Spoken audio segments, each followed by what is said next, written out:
All right, let's dive into a topic that can be incredibly disorienting and honestly just frustrating for so many people: vertigo.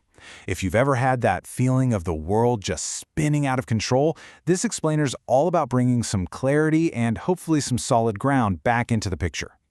Wow, this quote, it just hits home, doesn't it? It perfectly captures that feeling of frustration, that sense that there just has to be a better answer. For a lot of people, this isn't some rare event. It's a daily reality. But that key word in there is needlessly, and that's exactly what we're going to unpack. So, here's our game plan. First, we'll talk about that spinning sensation and how it really affects day-to-day life. Then, we're going to bust a huge myth about what vertigo actually is. After that, we'll get into why finding the cause is everything. We'll even look at a super common issue involving some tiny little crystals. And finally, we'll map out a clear path to relief that's backed by science.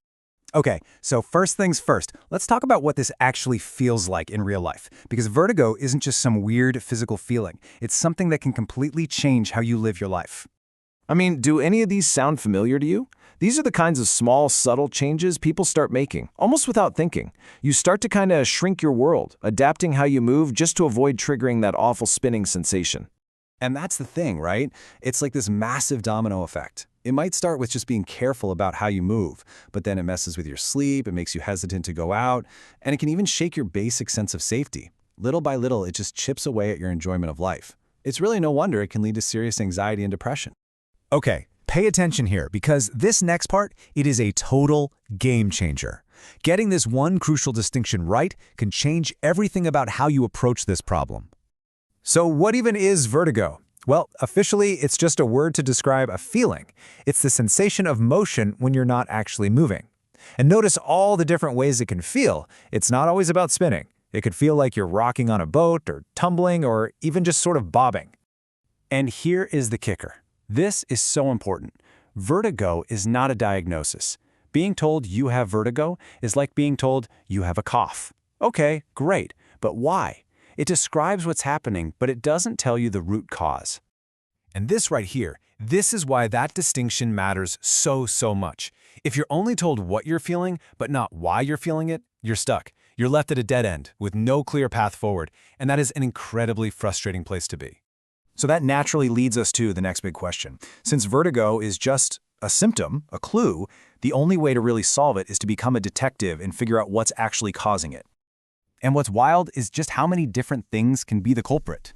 Yeah, a lot of the time it starts in the inner ear. That's pretty common. But it could also come from issues with your nerves, your brain, or even, and this surprises a lot of people, certain heart conditions. It's a really complex system. And this is why this is all so critical. You just can't treat all these things the same way. The treatment for a heart issue is completely different from the treatment for an inner ear problem. That's why just going online and trying some random maneuver you saw in a video can be a really bad idea.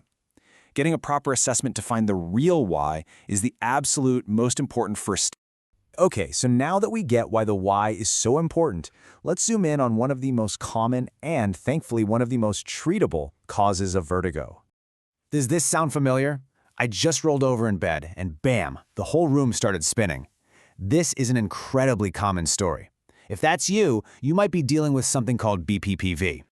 Yeah, BPPV is a bit of a mouthful, but the idea behind it is actually pretty simple. Deep inside your inner ear, you have these teeny tiny crystals. Think of them like a little bit of sand. They're supposed to be in one specific place doing their job. BPV is what happens when some of those little crystals get knocked loose and wander off into a part of the inner ear where they just don't belong. So here's how it happens, step by step. You've got these crystals sitting where they're supposed to. Then something happens, maybe a small bump to the head, or sometimes for no reason at all, and they get dislodged. Now, these little rogue crystals are floating around in the wrong canal. So every time you move your head, they swish around and send a loud false alarm to your brain that says, "We are spinning," even when you're not. So what we have here is basically a simple mechanical problem. And the best part? A mechanical problem usually has a clear mechanical solution. Let's look at what the path to relief actually looks like. Just look at that number for a second. 90%. That is huge. That's a number that screams hope, a number that shows there's a real effective solution out there. But what does it actually mean? Well, here's the really important context. That 90% success rate is for the simplest forms of vertigo, like the BPPV we just talked about, and it's achieved with something called vestibular physiotherapy. These are specific, targeted movements a professional guides you through to get those little crystals back home where they belong.